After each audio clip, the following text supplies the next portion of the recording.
आमचे सहकारी माननीय मदत आणि पुनर्वसन मंत्री सन्मान्य मकरंद आबांनी मी आज आम्ही दोघांनी संयुक्तपणाने या ठिकाणी घेतला। प्रशासनानं सगळी प्राथमिक माहिती जी त्यांच्याकडे नजर पाहणीतनं समोर आलेली आहे त्यानुसार त्यांचं सादरीकरण आजच्या बैठकीमध्ये केलं।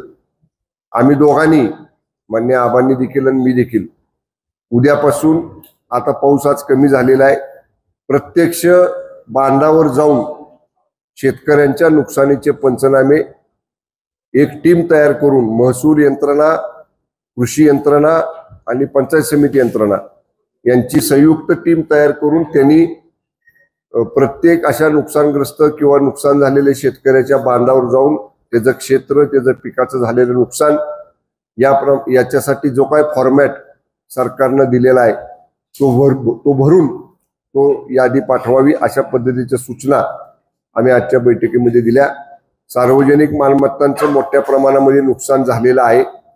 रस्ते, साकव, लहान पूल, मोठे पूल, पिण्याच्या पाण्याच्या योजनांच्या विहिरी, पिण्याच्या पाण्याच्या योजनांच्या पाईपलाईन, अनेक ठिकाणी विद्युत मंडळाचे पोल, ट्रान्सफॉर्मर, तारा आणि प्राथमिक शाळा, समाज मंदिर अनेक बाबतींचं नुकसान जिल्ह्यामध्ये झालेलं आहे।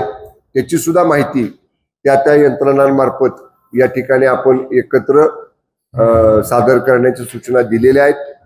प्रशासन लगेच सगळं या ठिकाणी उद्यापासून कामाला लागेल आणि त्या विधानसभा मतदारसंघातली आकडेवारी किंवा याद्या किंवा नुकसानीचा तपशील जिल्हाधिकाऱ्यांकडे सादर करण्यापूर्वी विभागीय यंत्रणांनी त्या मतदारसंघातल्या माननीय लोकप्रतिनिधींना अवगत त्या बाबतीतलं करावं। त्याच्यामध्ये जर काही बाबी प्रशासनातल्या किंवा अधिकारी स्तरावरनं चुकून राहिले असतील तर त्यांचा देखील समावेश अंतिम प्रस्ताव जिल्हाधिकाऱ्यांकडे पाठवण्यापूर्वी त्यांनी द्यावा अशा देखील सूचना या ठिकाणी दिलेल्या आहेत। एकूणच या संपूर्ण परिस्थितीमध्ये झालेल्या नुकसानीला मदत देण्यासाठी माननीय मदत आणि पुनर्वसन मंत्री महोदय आणि आम्ही दोघेही त्यासाठी प्रयत्नशील आहोत। आवश्यकता भासली तर विशेष बाबसाठी म्हणून जर माननीय मुख्यमंत्र्यांकडे प्रयत्न करावे लागले तर आम्ही दोघेही त्यासाठी माननीय मुख्यमंत्र्यांकडे प्रयत्न करू।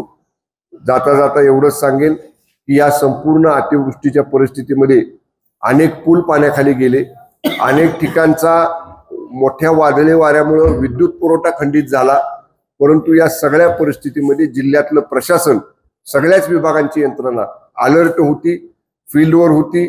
प्रत्येक क्षेत्रीय अधिकारी आपापल्या विभागामध्ये होता, प्रत्येक गावातला अधिकारी तलाठी असेल, ग्रामसेवक असेल त्या गावामध्ये होता। प्रशासनानं योग्य पद्धतीनं ही सगळी परिस्थिती हाताळली याचा देखील आवर्जून पालकमंत्री म्हणून या ठिकाणी उल्लेख करतो।